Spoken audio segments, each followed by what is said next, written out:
All right, I think we're live. All right. Well, welcome everybody to Right Hand Technology Group's Office Hours with an Assessor.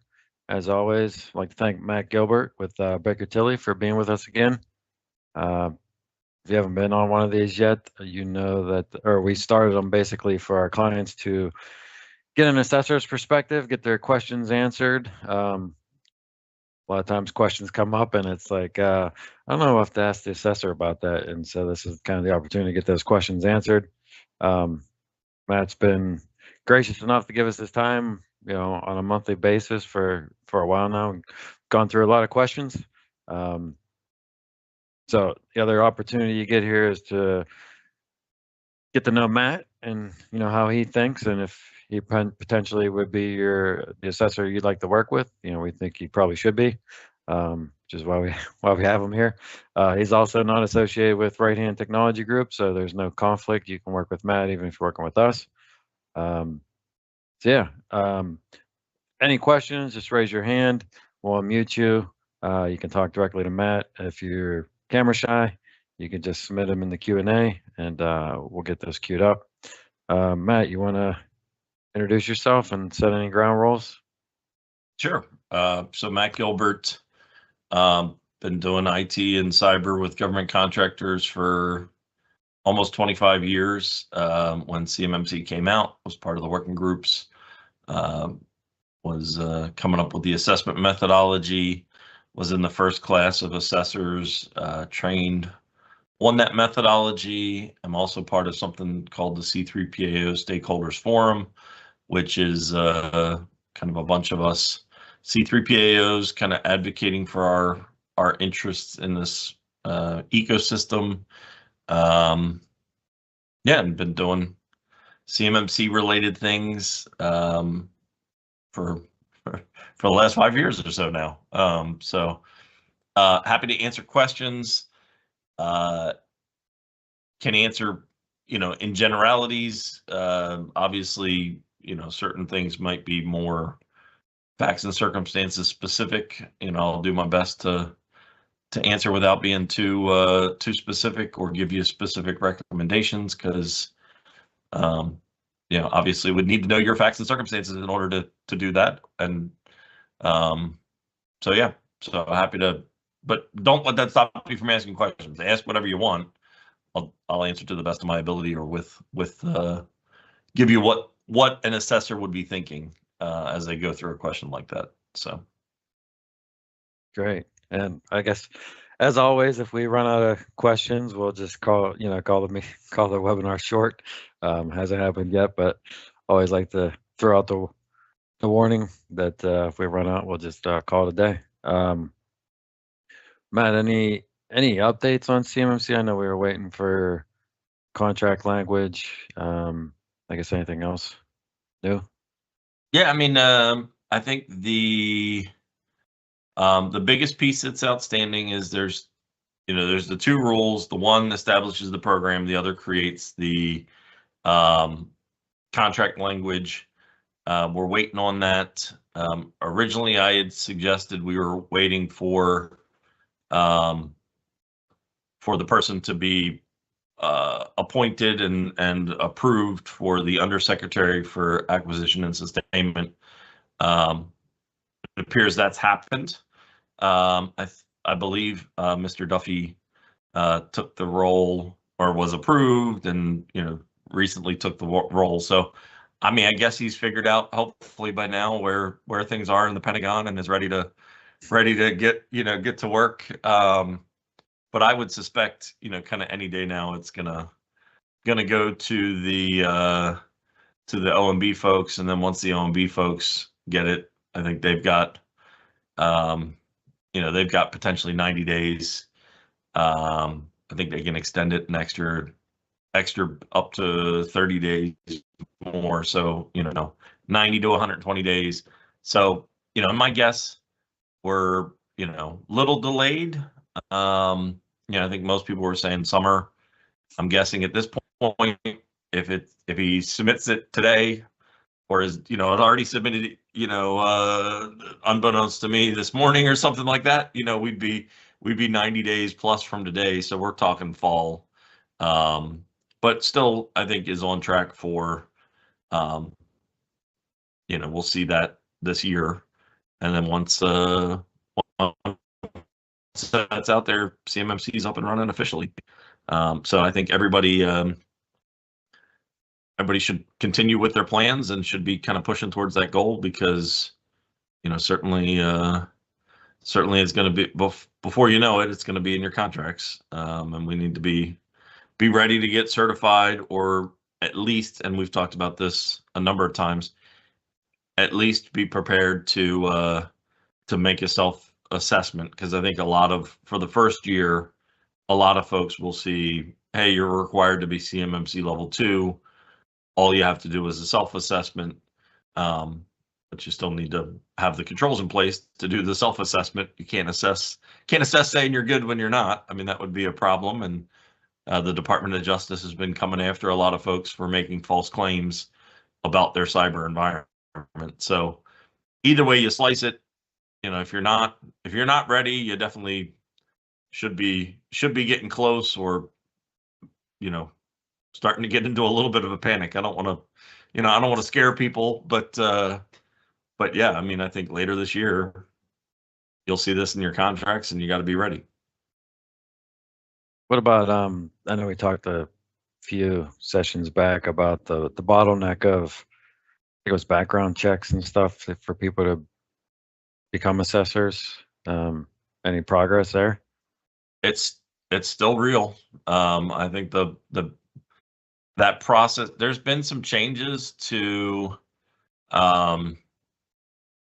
so with validating a C3PAO, there's some checks there that has been transitioned over to the DCSA, who does like facility security clearances and stuff like that. So I think the DoD is starting to realize that they're, the clearance or their process is creating some challenges, and they're trying to move some things around. But yeah, I mean, they're still basically telling people who you take the test, you pass your test, and they, then you get submitted for that background check, and they're still telling people like, hey, if it hasn't been 6 months, don't even ask us, because people are like trying to follow up, say like, hey, what's going on? And basically they're saying if it's not been 6 months, like you're still in the normal length of time. So hopefully that picks up, but I think they're kind of banking on that 1 year self-assessment period to be kind of the workaround, whereas a lot of the assessors aren't able to push through as many assessments because they don't have as many certified people, and you're required to use certified people on the assessment. I think they're kind of banking on, well, the assessments won't have to start for another year from now, and hopefully the training classes are full, and they're pushing people into the process. But I still think it's going to be it is going to be a problem. I mean, there's just not enough capacity. Yeah, I mean, I think most companies, us included, it's like if we feel like we're ready, we just want to get the official one done. You don't want to be self-assessing for a year, and you just want that kind of behind you. Yeah, I mean, it's more of a well, I mean, it sort of is what it is. None of us really have control over it. It's the DoD's process, and that's how they set it up. But it is it's going to be interesting to see how this kind of rolls out to scale. I mean, one of the things that I hope, or if I were able to talk to the Undersecretary for Acquisition and Sustainment, I think I would tell him that he should give himself himself or his team, but the contracting officers should be given some authority to maybe extend those self-assessments for longer or adjust some of that kind of rollout timeline. Because if this bottleneck is a concern, they'd have some ways around, to work around it, if you will. But if the DoD, I mean, the other thing is the DoD's estimates could have been wrong, but if the DoD is estimating there's 70 or 80,000 suppliers that need to be certified before this is all said and done, that works out to about 500 or 600 certifications a week, every week. For that's the ecosystem. Mm-hmm. I mean, that's each assessment team is then going to be, call it one lead and maybe 2 or 3, kind of other folks on the assessment team. That's a lot of people, if you're doing, because also, and talking to and thinking about it for ourselves, I don't think people on my team want to do every week like a new assessment. There's going to need to be a little bit of downtime to wrap up your notes, to plan for the upcoming ones and things like that. So, I don't think somebody can do 52 assessments a year. So, you kind of got to double that number of assessors. So that's a lot of assessors. And unfortunately, we're not seeing those numbers yet. I know the GAO was actually in doing an audit of the cyber AB, and what I had heard from those from the cyber AB folks was that was a heavy bent of their questions, was how is this going to be sustainable? And what do we need to do? And how are how is the cyber AB going to drive more assessors into the ecosystem? So it's a little bit of I think it'll get there eventually, but certainly having to wait 6+ months for background check, doesn't speed up the process. So hopefully they figure something out there. Yeah. I guess one of the questions, I guess, is kind of along those lines, and I don't know if you have a good answer yet, but I guess maybe based on what you're hearing through the grapevine, what's a typical lead time that you're seeing now for scheduling an assessment? Just depends. Depends. I mean, some people are kind of 2 or 3 months out, but it's all over the map because some people have maybe been talking to C3PAOs already. Some C3PAOs are newly authorized, so they don't have quite the same dance card. I mean, I think it's just there isn't quite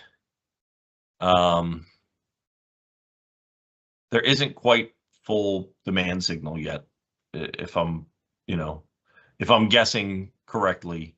I think for the first, I want to say for the first quarter, I think there wasn't more than about 100 assessments done. That's not, that's not full signal strength, right? If my estimate of about 500 to 600 a week is full strength, right? 100 is just a shadow of that. So I think a lot of folks are like, hey, I'm getting ready. Some of the people who are super proactive have been or are currently getting scheduled to do official assessments. But I think a lot of people are kind of hanging by, focused on getting ready. I mean, if I had to guess, I would guess the majority are not yet ready. I think there's probably then, so if I had to handicap and total guess, and this is just one guy's guesses, nothing official or scientific to it, but I'd bet you 60-70% of folks are not fully ready. I'd bet you there's another, I don't know, 20-30% that are maybe think they're ready and they're just kind of waiting on the sidelines, not going to pay for the official assessment unless they absolutely have to. And then, 5 or less % that are already, kind of scheduled and or taken Mhm. the assessment, probably more in the scheduled than completed. So, it's certainly not like if you're not certified, you're behind, everybody else is. Like, you're still in the majority by far. But like I said, I think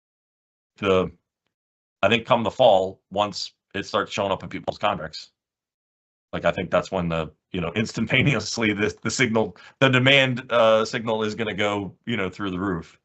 And then I think you will see assessors with,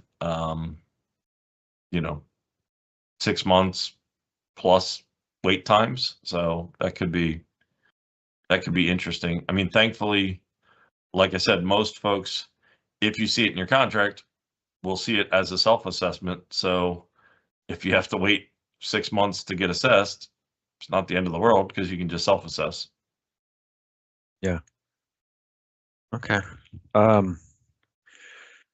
So a question, how do assessors treat overlapping requirements across domains? Do we have to show evidence in each area separately? Um, Does that make no, sense? and there's a lot of duplication between, there's a lot of duplication in some of the families or domains. So, you'll see some of the AC controls and the IA controls be covered in the same meeting, potentially with same artifacts or same, you did a screen share of this and you also showed me that. Like, that's totally acceptable. I mean, ultimately, the assessors have to get comfortable with all of the 110 practices, which have 320 assessment objects. But yeah, there's a lot of pieces that overlap. So you can see the same artifact. A lot of policies, one policy might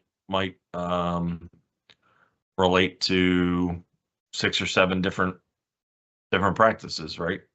So certainly is that's understood by the assessors and expected, honestly. So I don't think there's like it. I wouldn't stress out about like, oh well, I'm going to show them A for this, so I can't show them A again. I got to show them B. No, you can show them A again. Like if it answers the assessment object, like show them A again. Okay. Yeah. Is that kind of getting at the question, or did I? Yeah, I think so. And I'm assuming you guys are going to probably want to get as efficient as you can at doing assessments and everything too. So you're not going to, you're probably going to be directing where those time saving places are. Yeah, and I'm not gonna set my team up to duplicate efforts, right? So if I know, like the AC and the IA families, it would be silly to assign those to 2 different assessors, right? Like they're going to both ask similar questions. Like we should just assign those all to one person. They can cover all the questions and, all the duplications, they can take credit for it. So, yeah, I mean, I think the assessors will kind of ensure that they're going to maximize that as much as they can. So just, be mindful of that. I will say though, well, two things. One, because there's places with some duplication, you got to make sure that, I might be looking at something for this practice and see something that creates concerns or problems for another practice, right? So like make sure that, where you've got some of the duplications, it's duplications that, are both good things, not contradicting each other. And then separately, I think where there's certain duplications, is an example where an assessor can be potentially somebody could be fair and reasonable, or somebody could be nitpicky, or that's going to be where, as much as we would hope all the assessments are going to be totally consistent, the assessors can make the experience better or worse for you. So let me maybe use an example. If you've got 2 requirements and you have a slight issue, well, one assessor could tag both things and say both things fail. Or another assessor could say, well, it's a little bit more this one, so I'm going to tag the issue to this one. So there's certain things to think about. And then certainly, I can't think of an example off the top of my head, but if the 2 items are interrelated and the assessor were to pick the one that is poemable and tag the issue to a poemable thing as opposed to a non-poemable item, that certainly could make or break your assessment, right? So, I don't know. Just an interesting tidbit of how the assessors could make, the assessors have to follow the rules, right? They can't let stuff slide. They got to call balls and strikes, but there is still some interpretation and judgment room there. And I think that's what I'm trying to say is if they're a little bit more, they're reasonable, that'll help you out. Yeah. Okay.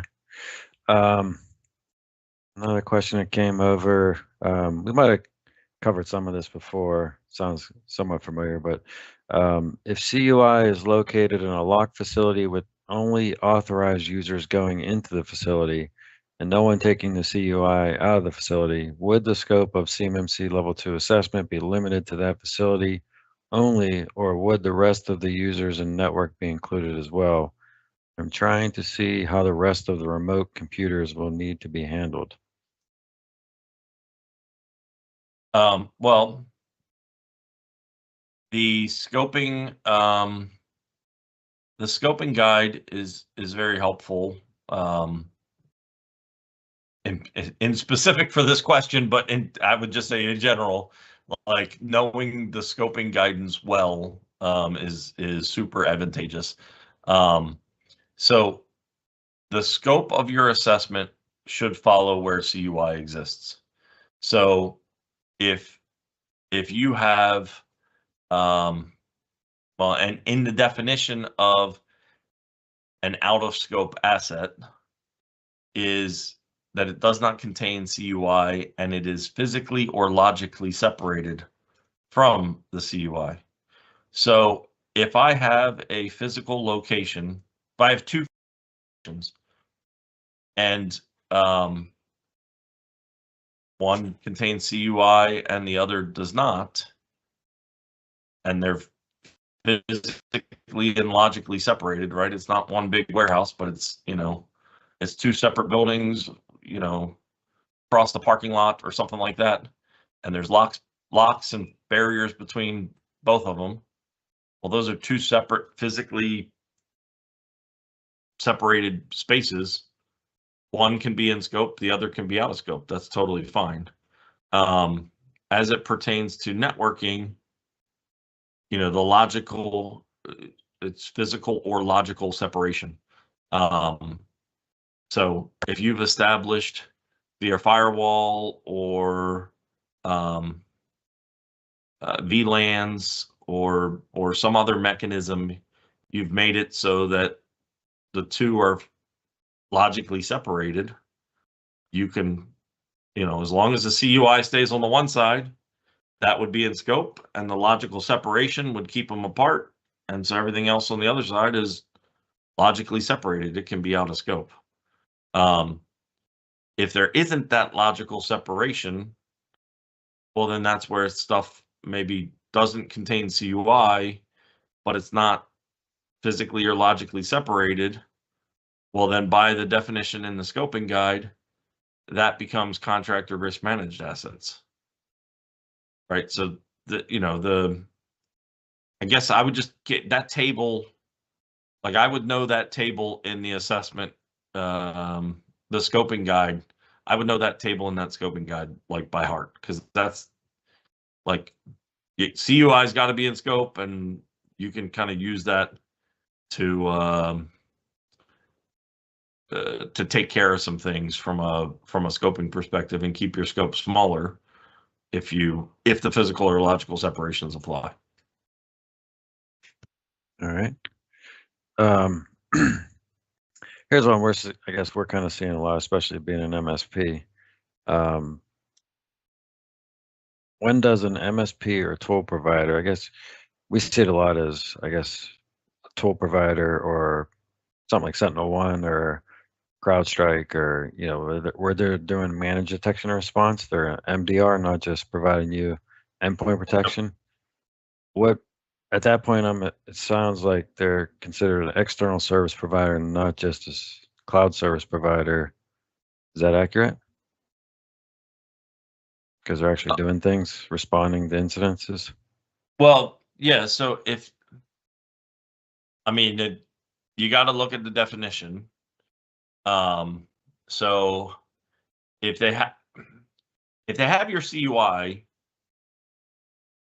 they need to be addressed either as a cloud service provider or a ESP, and they need to either be, FedRAMP, and you're kind of inheriting, if you will, what they've got in place with shared responsibilities and matrices and all that kind of fun stuff, or they're, kind of part of your scope and participating, answering questions about how they're protecting the information. In the case where they're not getting CUI, so like these security tools you're talking about, they're not getting CUI. The question becomes, do they get security protection data? And the definition of security protection data is not the clearest. I think all we got in the guidance is like an EG, and it says logs or something about systems configurations or something like that. So it's a little bit gray, I guess. So facts and circumstances will kick in. But yeah, in that scenario, if they're getting information about, if they're getting your logs or information about vulnerabilities or other information about what's turned on or turned off or how things are set up or what security's in place or not in place, at that point, I think they're getting security protection data, and they would be, and that security protection data is going to them, not just like they can log in remotely to our environment and it stays in our environment and they're looking at it in our environment. But if that security protection data goes to them, then yes, at that point, they are an external service provider, and we would need to, and most likely they're a security protection asset, and we would need to figure out, are they a cloud solution or are they just a regular ESP? But yeah, I think I lost the question a little bit in there, but I think that definition, like they have to have CUI or security protection data. If they don't have any of those, it's not, by definition, it can't be an external service provider or a cloud service provider. It's an out of scope system. Like what's a good example? Like my HR system, it's in the cloud or it's outsourced to somebody. Well, those HR records, while sensitive records, they're not CUI, and therefore they're not getting CUI and they're not getting security protection data. Well, and it's in a separate entity's, environment. It's physically or logically separated. That's an out of scope system. All right. So, just gotta, if they don't have the CUI or the security protection data, it's out of scope by definition. But did I cover it all, Jason, or did I miss an aspect to the question? I think the assumption is they are an ESP just because they are getting those security logs. Yeah, again, kind of another example would be, they're a SIM SOC service, so they're a SIM. So maybe you're just sending logs to them, but they're taking action. They're taking their managed detection response. So if they see something, maybe they isolate a machine and shut down its traffic so that it can't laterally spread across the network. Like what kind of, I guess we're kind of looking at like what kind of evidence would an assessor be looking for from an ESP for those kind of incident response type activities? I see. Well, I think the crux of it is not whether they take action or not. Like even if you just send them the data, the way it's defined is as soon as you give them security protection data, they're in scope. Whether they then take action and help respond to incidents or not, they would be in scope. But certainly even more so if they are taking action, it's even more the case that they are a security protection asset. And the security protection assets have to be fully described in your SSP and have to have all the controls in place. So, through the assessment process, the assessor is going to try to ascertain, if that SIM SOC solution is in scope as a security protection asset, we got to go through all 110. So whether that's that the provider has previously been CMMC certified and that can be leaned on, or they just join meetings and participate and explain how they do stuff and provide artifacts, like that all is going to need to be provided. So I would certainly suggest, you should make sure you've had a very direct conversation with that provider to ascertain, what are you doing to support your customers when it's time for us to get our CMMC certification? Like and I'd be ready. I mean, it's getting better and better over time. But 6 months, a year ago, you'd say, hey, you need to be part of my CMMC assessment. And they'd say, like, what are you talking about? I don't know what you mean.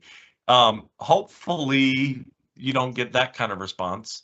Hopefully they have a better understanding that, yes, I am, taking your security protection data, and I am likely to be considered, an ESP that's a security protection asset.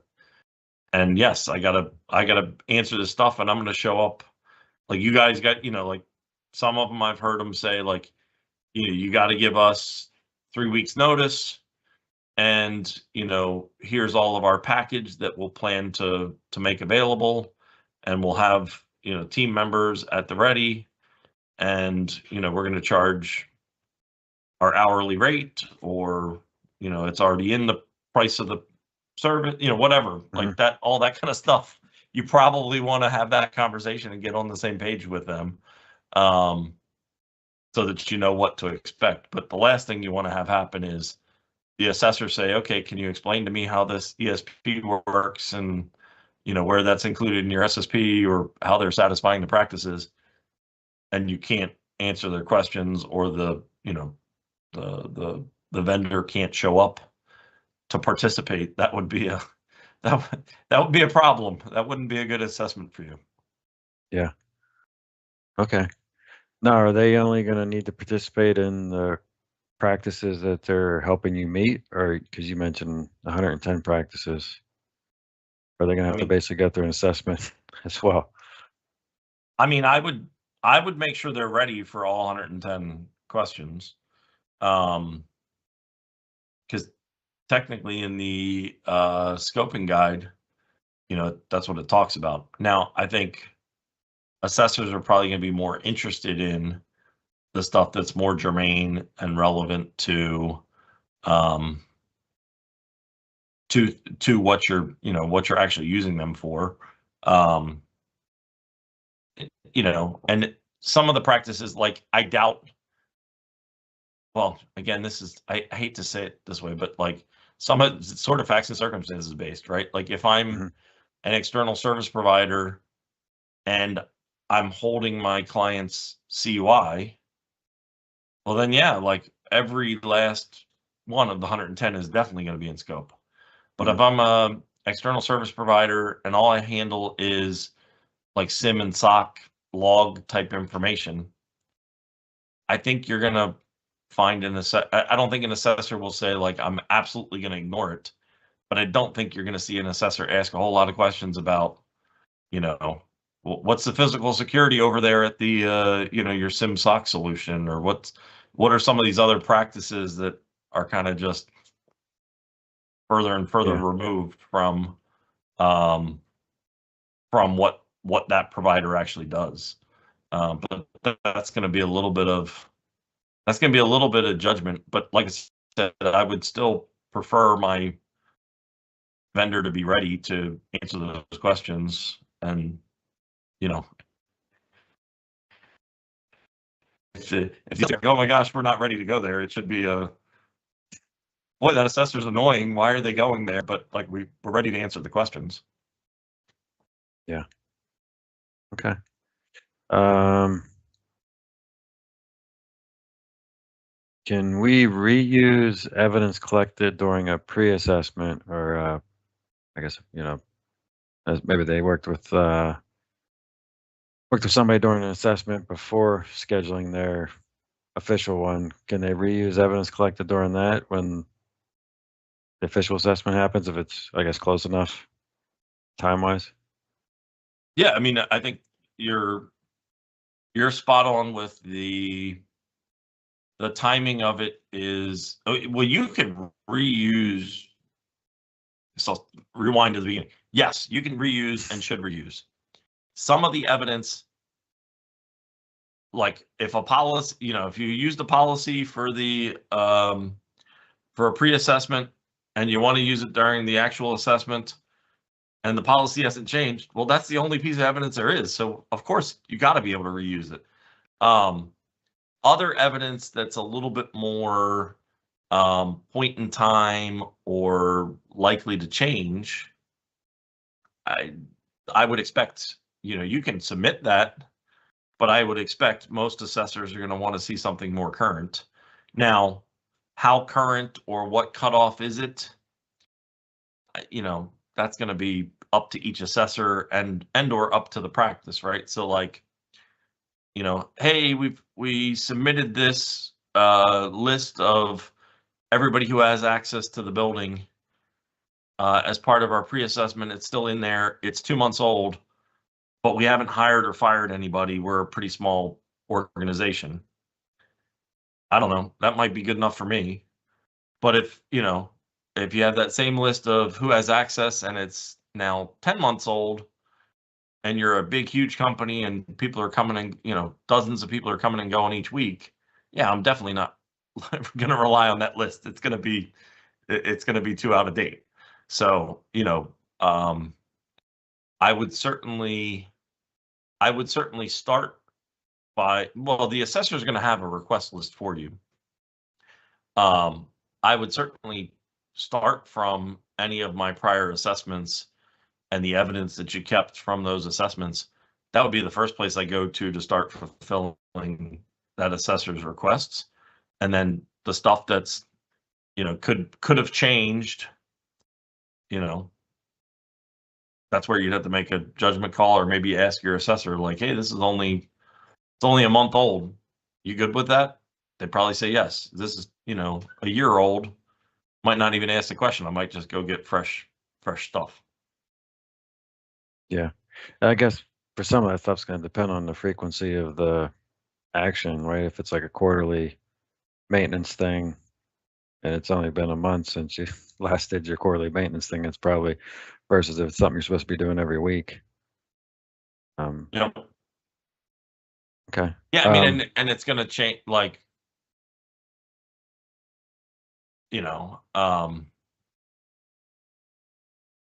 new person changes in your environment should trigger, like, one of the things I would say is a leading practice for most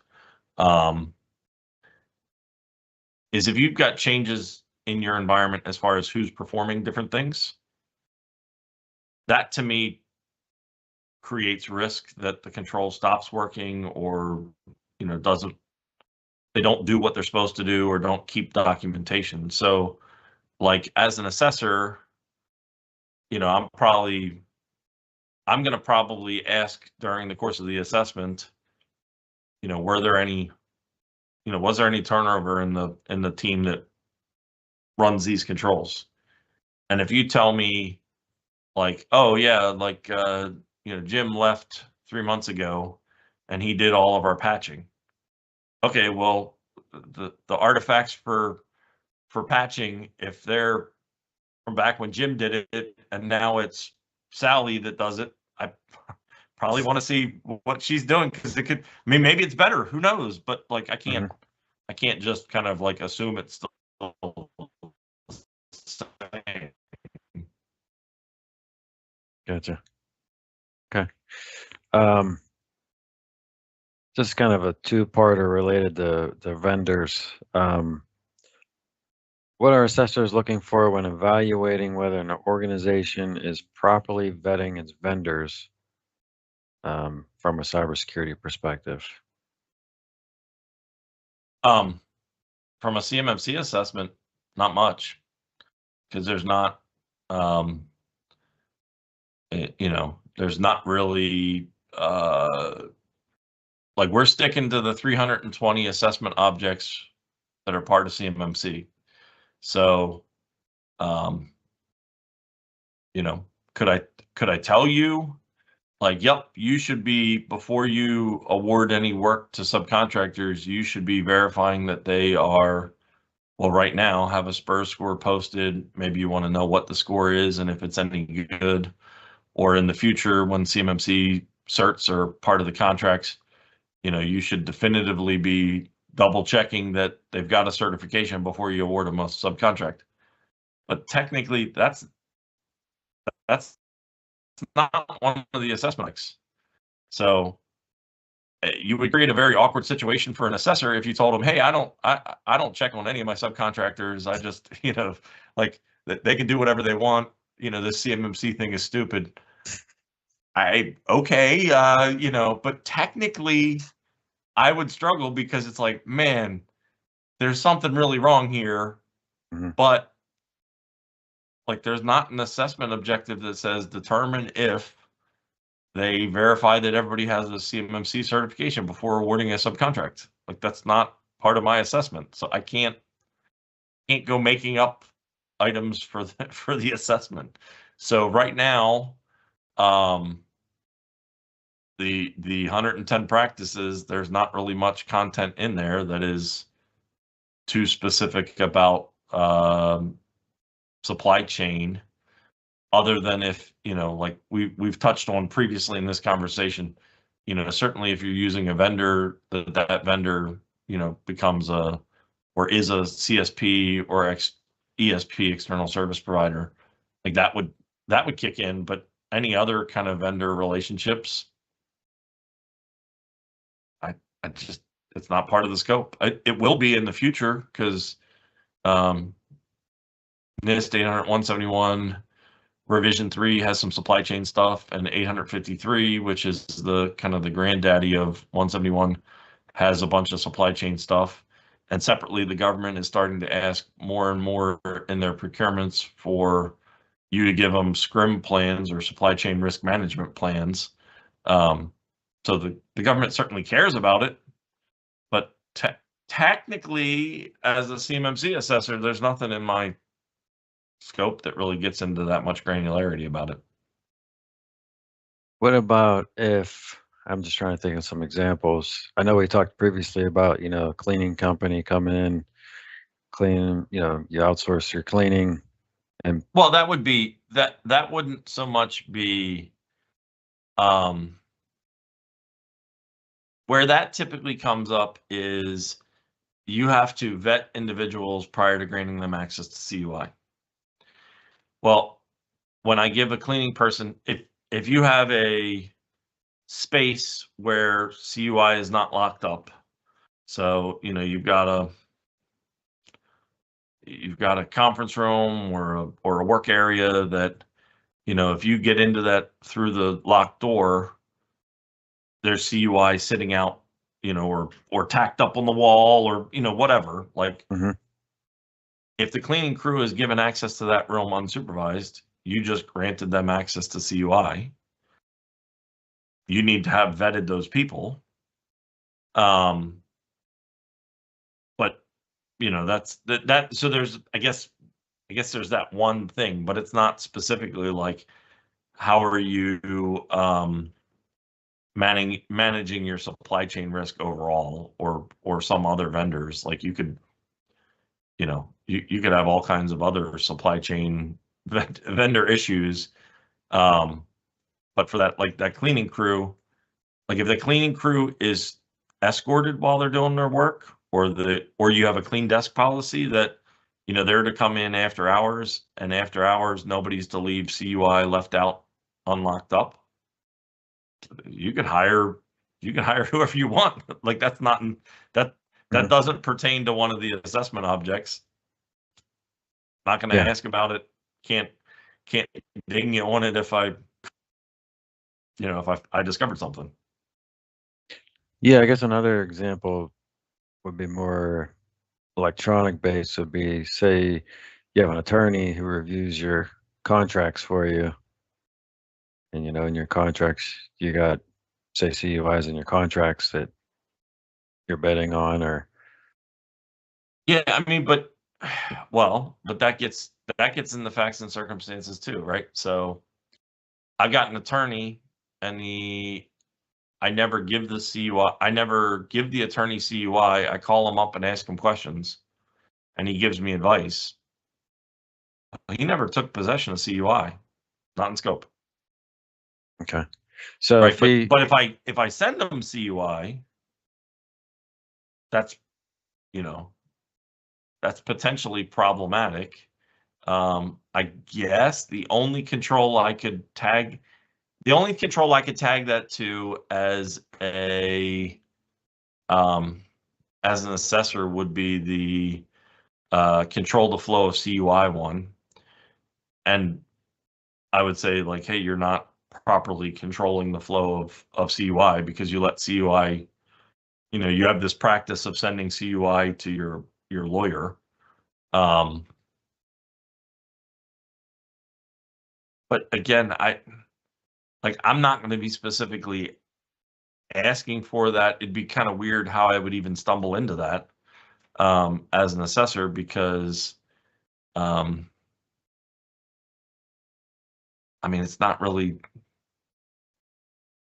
like I said, it's not really like there's nothing that says, like, you know, you have to have done a security assessment of all your vendors that are in use. Like, if that was one of the practices, and then there was an associated assessment object that said, you know, determine if assessments have been completed for every vendor. Well, okay, now I'm going to be picking random vendors and, you know, seeing if you've done security assessments. But, you know, uh, if you hand me a CUI flow diagram and CUI handling policies, and they say the right stuff of, you know, like, here's where the CUI is going to flow, and that matches what I see as being in scope, and you've got flow controls and firewalls and other mechanisms to, like, restrict who gets access. I'm checking, you know, I'm saying check next to that control.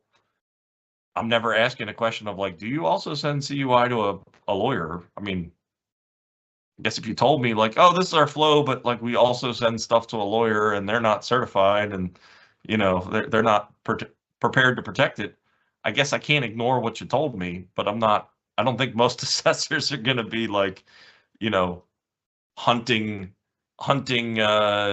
you know, hunting stuff down and where it went. Like, I had one client who's like, okay, are you going to, you know, is the assessor gonna do like, install some software and do, like, data loss prevention type tool, like DLP tools, to see what's going outbound of our network? Like, no, like, that's not a requirement in the assessment guide.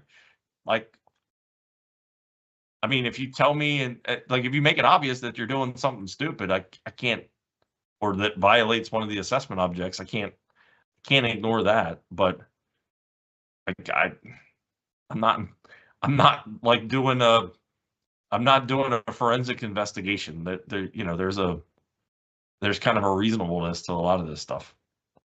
Yeah. Okay. Yeah, I guess we had a couple of different instances come up because one of the lawyers or one of the people who need to review contracts was in a holding company, and yeah, we weren't sure if like, okay, we just need to make sure he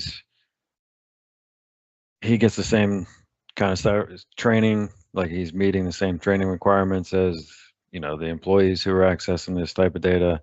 And Well, if you know, you're giving him, so like, all right, so that example of holding company or outside counsel, if you're sending him CUI, you should be comfortable that he's capable of protecting CUI. If he's not capable of protecting CUI, then I wouldn't send it to him. I'd tell him to, you know, show up and join a meeting, or, you know, like, you know, because in that scenario, like if I show up at your office and you show me the contracts there and I look at them and I tell you what I think about them, but I never take a copy of it, I've never taken possession of it, so I have nothing to, you know, I have no obligation to protect that which I haven't taken possession of. Thankfully, CMMC doesn't apply to what's, you know, in somebody's brain, I guess. But if they didn't take it onto their physical systems or take paper copies of it, they never took possession. It's not in scope for them. okay. So just make sure they can't take possession of it, and then they're out of scope. Yeah, but okay. I like, so in that scenario, if the question came up, again, you know, majority of times I don't know that the question would come up, but like in that scenario, if it's like, oh, well, sometimes we consult with our attorney, and I say, oh, well, does the attorney get copies of CUI? And you say, yeah, we send it to them. We send them CUI. Well, I can't ignore that. But if you say, no, we make sure that, you know, we make sure that if it's CUI, you know, he or she comes to us and we, you know, we don't let them take possession. I'm not doing a forensics investigation. I'm not going to, like, you know, show me every email outbound to the attorney to, like, let's see what's marked. I mean, maybe there's going to be some assessors out there that are that nitpicky, but that's not, I don't view that as being in scope or reasonable for the assessment. So I don't think, you know, 95% of assessors aren't going to be that nitpicky. Okay. Well, I mean, I think we're coming up against it here, but probably